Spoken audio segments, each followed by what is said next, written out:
Hello students, सबसे पहले तो आप हमारे चैनल GG SSS पुर चैनल को सब्सक्राइब करें, लाइक करें।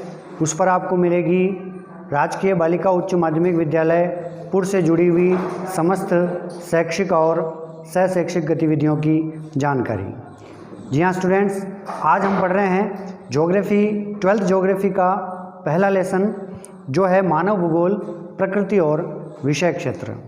जैसा कि हम जानते हैं कि भूगोल को दो भागों में बांटा जाता है या दो रूपों में हम भूगोल को पढ़ते हैं। एक है मानव भूगोल और एक है भौतिक भूगोल। मानव भूगोल को भूगोल की आधारभूत शाखा माना जाता है। अगर हम अध्ययन क्षेत्र के रूप में भूगोल की बात करें तो भूगोल एक समाकलनात्मक, आनुभविक और व्यावहारिक विज्ञान है। समाकलनात्मक का मतलब ये होता है कि इसमें दूसरे सभी विषयों को मिला करके इसका अध्ययन किया जाता है। जैसे हम बात करें कि कला, संस्कृति या इतिहास या विज्ञान, अन्य सभी विषयों को भूगोल के संदर्भ में हम पढ़ते हैं, मिले जुले रूप में पढ़ते हैं। समाकलनात्मक का एक अर्थ ये भी हो सकता है कि जैसे हम भारत का अध्ययन कर रहे हैं तो इसके साथ साथ हम अमेरिका का भी अध्ययन करेंगे, चीन का भी करेंगे, ऑस्ट्रेलिया का भी करेंगे, कंपैरिजन भी करेंगे, महाद्वीपों का भी अध्ययन करेंगे, देशों का अध्ययन भी करेंगे। तो ये कहलाएगा समाकलनात्मक रूप से अध्ययन। दूसरा होता है आनुभाविक। मनुष्य इस धरती का सबसे महत्वपूर्ण जीव है और इसीलिए मनुष्य जो अनुभव करता है वो ही भूगोल में हम पढ़ते हैं।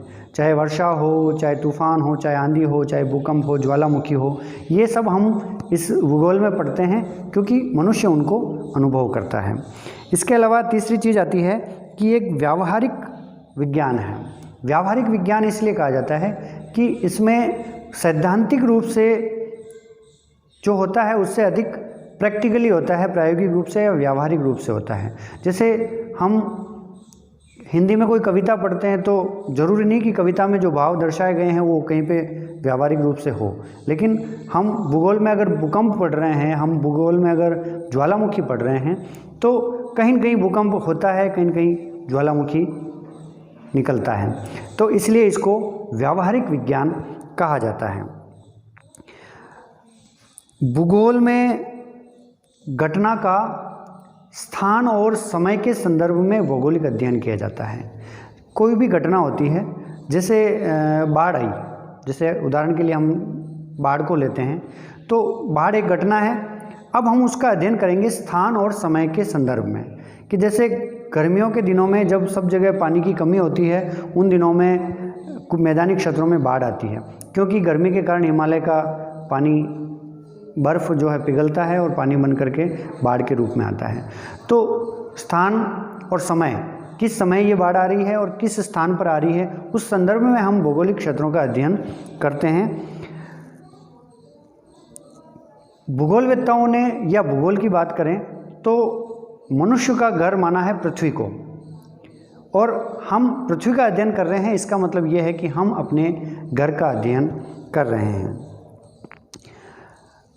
दो चीज़ें हैं, एक प्रकृति और एक मानव। प्रकृति में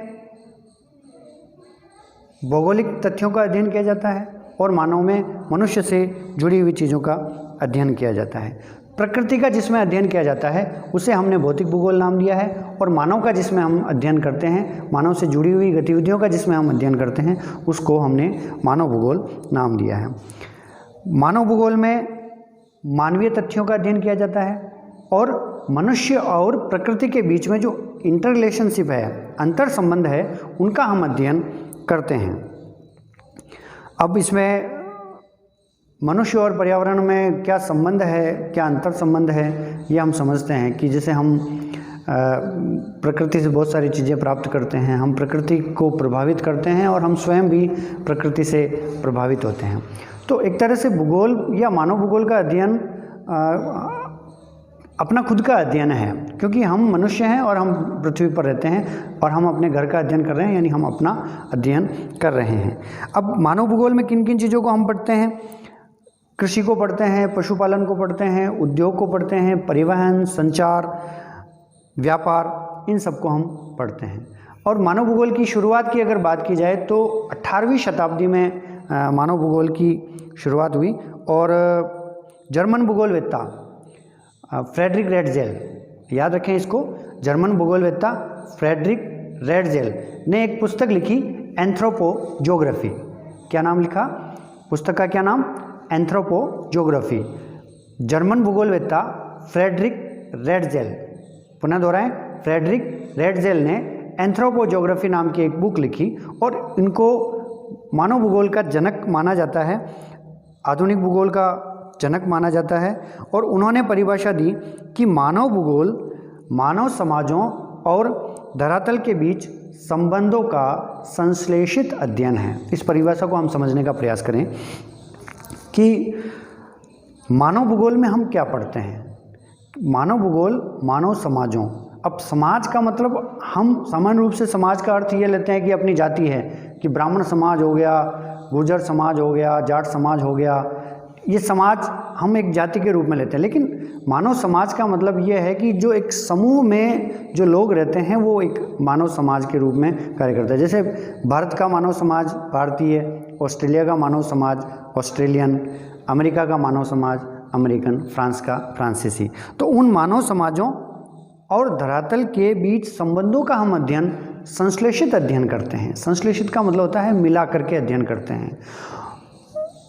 धरातल के बीच में संबंध है ही अपना, क्यों? क्योंकि हम आवास बना करके रहते हैं, हम परिवहन के लिए सड़कें बनाते हैं, रेल मार्ग बिछाते हैं, हम रोजगार यहाँ पर प्राप्त करते हैं, हमारा पूरा जीवन जो है वो धरातल पर ही होता है। इसलिए मनुष्य और धरातल के बीच अंतर संबंधों का संश्लेषित मिला करके अध्ययन किया जाता है। मिला करके इसलिए क्योंकि भले ही ऑस्ट्रेलिया की परिस्थितियाँ अलग हो, भारत की अलग हो, या अमेरिका की भारत की अलग अलग हो, लेकिन कुछ चीज़ें ऐसी होती है जो उनमें कॉमन होती है। इसलिए समग्र रूप से, समाकलित रूप से, जैसा हमने शुरू में पढ़ा, समाकलित रूप से उनका अध्ययन किया जाता है।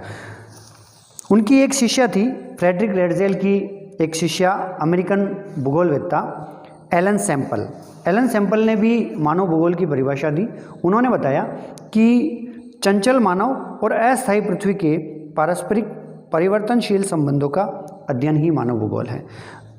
एक चीज़ हमारे बीच हमें समझ में आई होगी कि संबंधों का अध्ययन इसमें किया जाता है। और संबंध किसके? प्रकृति और मनुष्य के, मानव और प्रकृति के बीच संबंधों का अध्ययन हम मानव भूगोल में करते हैं। एलन सैंपल की परिभाषा का हम अगर विश्लेषण करें तो मानव को उन्होंने बताया चंचल। चंचल का मतलब है कि मानव प्रगतिशील है। हम पुरानी कक्षाओं में पढ़ चुके हैं, सामाजिक विज्ञान में हम पढ़ चुके हैं कि आदिकाल में मनुष्य किस प्रकार रहता था और वर्तमान में हम किस जगह पर पहुँचे हैं। पत्थरों से उसने अपनी शुरुआत की, फिर पहिए का आविष्कार हुआ, अग्नि का आविष्कार हुआ, और आज हम आधुनिक टेक्नोलॉजी का, आज जैसे मान लीजिए ये हम रिकॉर्ड भी कर रहे हैं, तो ये हम इस तकनीकी तक पहुँचे हैं। तो चंचल मानव है। चंचल का मतलब वो स्थिर नहीं है, वो प्रगतिशील है, आगे बढ़ने का विचार रखता है। और पृथ्वी के लिए उन्होंने कहा अस्थायी पृथ्वी। अस्थायी पृथ्वी इसलिए कहा कि हम भौतिक भूगोल में 11वीं में पढ़ चुके हैं कि हमारी पृथ्वी में महाद्वीप महासागरों की संरचना कैसे हुई, कैसे महाद्वीप महासागर बने। तो ये एक परिवर्तन इसमें पृथ्वी में होता आ रहा है। एक जैसी नहीं, आज से 1000 साल पहले, 5000 साल पहले पृथ्वी जैसी थी वैसी आज नहीं है, और आज के 5000 साल बाद भी पृथ्वी ऐसी आज जैसी है वैसी नहीं रहेगी। इसलिए इसको अस्थायी पृथ्वी एलन सैंपल ने कहा है। तो एलन सैंपल चंचल मानव और अस्थायी पृथ्वी के बीच में इंटर रिलेशनशिप के बारे में अध्ययन को ही मानव भूगोल कहती है। विडाल डी ब्लास जो फ्रांसीसी विचारक हैं, भूगोलवेत्ता हैं, और उन्होंने एक संभववाद दिया, एक नया विचार दिया संबंधों का। प्रकृति और मनुष्य के बीच जो संबंध है उनको एक नया विचार दिया जिसे संभववाद कहा।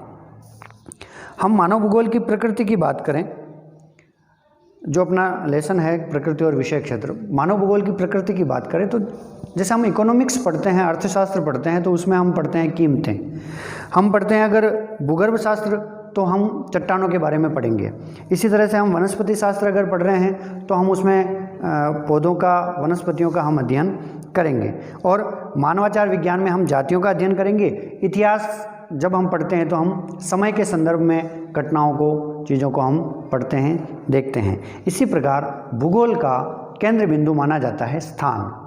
स्थान का मतलब ये है कि हम भूगोल में जो भी पढ़ते हैं वो एक स्थान का वर्णन होता है। ज्वालामुखी कहाँ आता है, भूकंप कहाँ आता है, जनसंख्या घनत्व कहाँ अधिक है, जनसंख्या वृद्धि दर कहाँ अधिक है, साक्षरता दर कहाँ अधिक है, महिला साक्षरता कहाँ कम है, कहाँ ज़्यादा है, ईच एंड एवरीथिंग, बाढ़ कहाँ ज़्यादा आती है, भूकंप कहाँ ज़्यादा आते हैं, कहाँ सूखा पड़ता है, कहाँ अतिवृष्टि होती है, कहाँ अनावृष्टि होती है, ये सभी चीज़ें हम स्थान के संदर्भ में ही पढ़ेंगे। भूगोल में नक्शों का, मानचित्र का महत्व इसीलिए हो जाता है क्योंकि उसमें स्थानों को दर्शाया जाता है। इसलिए प्रकृति की हम अगर बात करें तो भूगोल विषय का केंद्र बिंदु होता है स्थान। हम जितना भी पढ़ेंगे, जो भी पढ़ेंगे, वो किसी न किसी स्थान के संदर्भ में ही निश्चित रूप से होगा। इसके अलावा भूगोल की प्रकृति में हम ये भी देखते हैं कि कहाँ, स्थान के संदर्भ में तो पढ़ते ही हैं, लेकिन हम ये देखते हैं कि कहाँ और क्यों, कहाँ में स्थान आ गया और कोई घटना हुई है तो वो क्यों हुई। जैसे भूकंप आया, या हम अगर अपने जैसे पुर की बात करें तो ये एक स्थान हो गया, कहाँ, यानी पुर में। अब क्यों, जैसे बॉयज़ स्कूल में ज़मीन से पानी निकल रहा है या मकानों में दरारें आ रही है, तो हम भौगोलिक संदर्भ में उनका अध्ययन करेंगे कि ये घटनाएं क्यों हो रही है। अब इसमें धरातलीय बनावट, भूगर्भ की बनावट भी कारण हो सकता है और मानव जनित कार्य भी कारण भी इसमें हो सकते हैं कि मनुष्य के द्वारा किए जाने वाले कुछ कार्यों से भी ये हो सकता है। और ये भूगर्भ के अंदर कोई मान लो इस प्रकार की चट्टानों की संरचना हो कि उनमें लचीलापन हो, गैप हो या इस प्रकार की स्थितियां हो, उस कारण से भी ऐसा संभव है। तो हम इनका अध्ययन इस भूगोल में करेंगे। विषय क्षेत्र की बात करें तो भूगोल के विषय क्षेत्र में पहले स्थान पर आता है जनसंख्या। हम जनसंख्या के वितरण, उसका घनत्व, जनसमूह, प्रवास, अधिवास, इन सब का अध्ययन इसमें करते हैं। दूसरा आता है प्रदेश के प्राकृतिक संसाधन। प्राकृतिक वातावरण के विभिन्न तत्वों का अध्ययन और मानव के क्रियाकलापों पर इन तत्वों का प्रभाव, इसका अध्ययन हम इस मानव भूगोल में करते हैं। इसमें आते हैं प्राकृतिक संसाधन आ गई, भूमि है, वन है, जल है, इन सब का अध्ययन हम इसमें करते हैं। तीसरा आता है सांस्कृतिक वातावरण। पृथ्वी पर जो भी दृश्य मनुष्य के द्वारा निर्मित है उनको हम कहते हैं सांस्कृतिक वातावरण। चाहे वो आवास का निर्माण हो, चाहे सड़कें हो, चाहे बिल्डिंग्स हो, चाहे उद्योग धंधे हो, जो भी मनुष्य के द्वारा बनाए गए हैं उन सब का अध्ययन हम इसमें करते हैं। इसमें हम वातावरण के साथ अनुकूलन, जीविका के साधन, परिवहन, भवन, इन सब का अध्ययन करते हैं, निर्माण सामग्री, अधिवास वगैरह सर। अगला जो पॉइंट है विषय क्षेत्र का वो है कालिक अनुक्रम। कालिक अनुक्रम का मतलब होता है कि एक तरह से हम भूगोल में हिस्ट्री को रिलेटेड करके पढ़ते हैं। हिस्ट्री को रिलेटेड करके का मतलब ये हुआ कि जैसे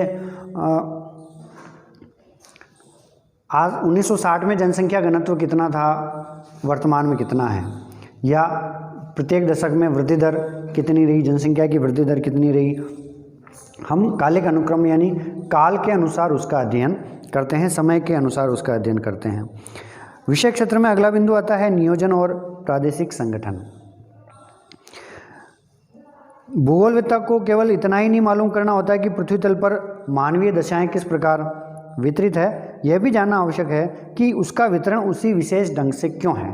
जैसे हम अगर ये बात करें कि पूर्व का ही उदाहरण लें कि पूर्व में जैसे तिरंगा पहाड़ी है या पहाड़ियाँ हैं, देवडूंगरी है या इस प्रकार, या हम बात करें अधरशिला में चट्टान लटकी हुई क्यों है, या हम बात करें कि क्यारा के बालाजी में बालाजी की मूर्ति जो है वो चट्टान पर स्वतः उत्कीर्ण कैसे है। तो ये जो प्रकृति द्वारा निर्मित ये चीज़ें हैं, ये यहाँ पर ही क्यों हुई, भीलवाड़ा में तो इस प्रकार की संरचना नहीं हुई, यहाँ पर ही क्यों हुई। तो हम भूगोल में, मानव भूगोल में इस चीज़ का भी अध्ययन करते हैं कि कहीं पर कोई प्राकृतिक घटना हुई है तो वो उसी जगह पर क्यों हुई है, उसके कारणों को जानने का हम प्रयत्न करते हैं। इसके अलावा था अन्य प्रदेशों से संबंध। को मनुष्य केवल, जैसे कि हम केवल पूर्व में रह रहे हैं या भीलवाड़ा में रह रहे हैं, ऐसी बात नहीं है।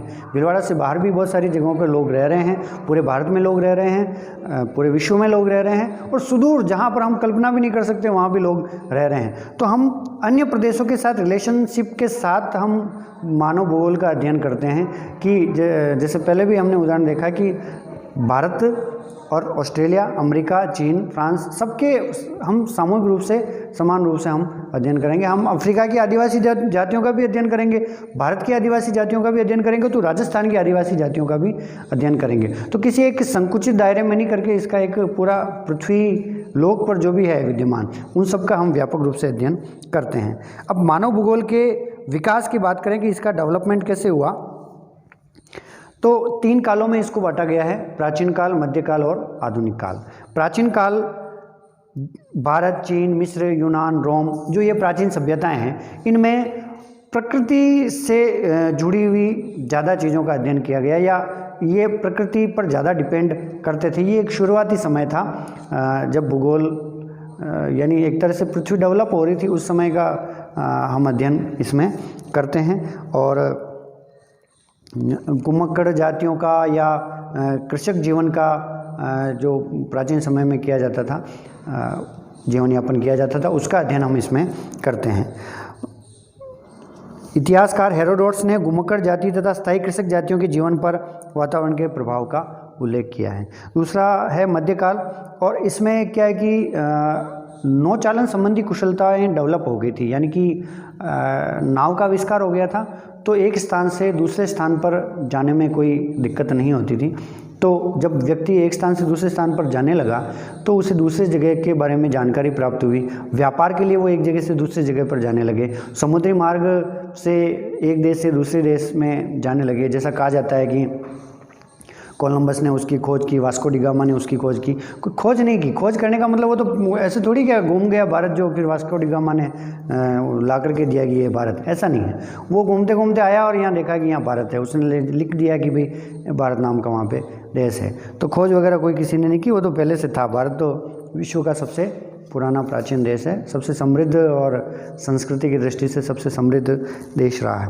आधुनिक काल की हम बात करें तो जैसा हमने फ्रेडरिक रेडजेल के बारे में पढ़ा शुरू में, और जर्मनी के ही बहुत सारे भूगोलवेत्ता है जिसमें हम्बोल्ट, फ्रोबेल, पेशेल, रिस्टोफेन, इन्होंने शुरुआत की। फ्रांस में भी मानव भूगोल का विकास हुआ, और Vidal de Blache, Brunhes, de Martonne, Demangeon, Febvre, इन्होंने किया।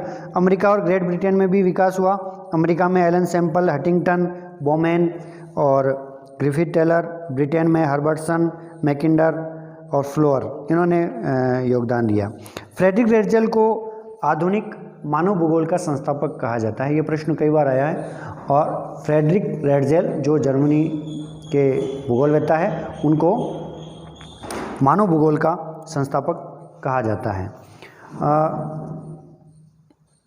इस तरह से हमने देखा कि मानव भूगोल में कि प्रकृति में हम जहाँ तक बात करें तो मनुष्य और प्रकृति के बीच में जो संबंध है